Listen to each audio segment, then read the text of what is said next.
আজকে আমি তৈরি করে দেখাবো কাঁচা আমের টক ঝাল মিষ্টি রেশমি আচারের একটা রেসিপি।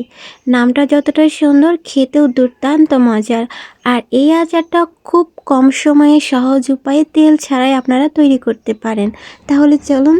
তো এখানে আমি আচার করার জন্য কিছু পরিপক্ক আম নিয়েছিলাম, যেগুলো অনেক শক্ত ছিল। তো এখন আমি আমগুলো সুন্দর করে কেটে নিচ্ছি।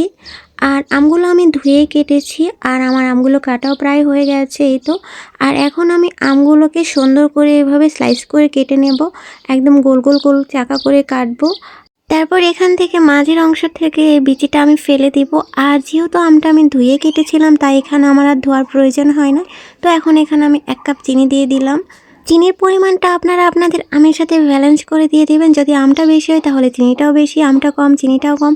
তো যাই হোক, এখন আমি সুন্দরভাবে একটা চামচ দিয়ে এটা নাড়াচাড়া করে নিচ্ছি। আর তারপর এটাকে আমি 1 থেকে 1.5 ঘন্টার জন্য রেস্টে রেখে দেবো। এই রেশমি আচারের জন্য আমি এখন মশলা তৈরি করে নেব। আর প্রত্যেকটা আচারে যদি মশলা না দেওয়া হয় তাহলে সেটা পাঞ্চে একদমই জমে না, আর এত মজারও হয় না।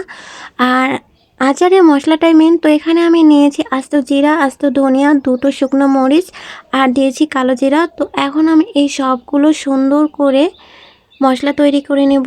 এ তো আমি গুঁড়ো করে নিয়েছি, মানে আমার মশলাটা একদম রেডি। তো চিনির সাথে আমগুলোকে আমি প্রায় 1.5 ঘন্টার মতো রেস্টে রেখে দিয়েছিলাম। আর তারপরে তো চিনির থেকে পানিটা ছেড়ে দিয়েছে, আর আমগুলো অনেকটা নরম হয়ে গেছে।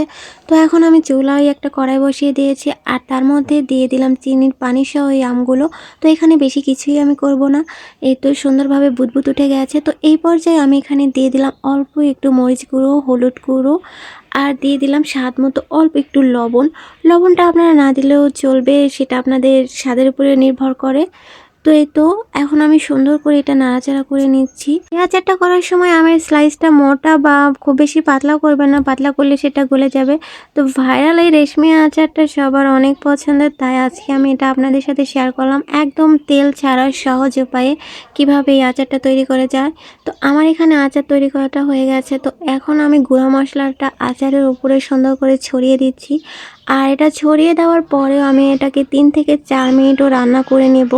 তো এই তো আমার রেশমি আমের আচারটা তৈরি হয়ে গেছে। আর আপনারা দেখতেই পাচ্ছেন কতটা সুন্দর আর কতটা লবণীয় হয়েছে দেখতে, আর খেতেও অনেক মজার হবে ইনশাল্লাহ।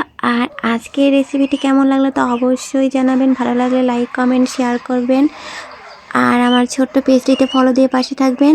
বাই দ্য ওয়ে, আজকে আমি বানিয়েছি এই আচারটা শুধুমাত্র আমার জামাইজানের জন্য। আল্লাহ হাফেজ।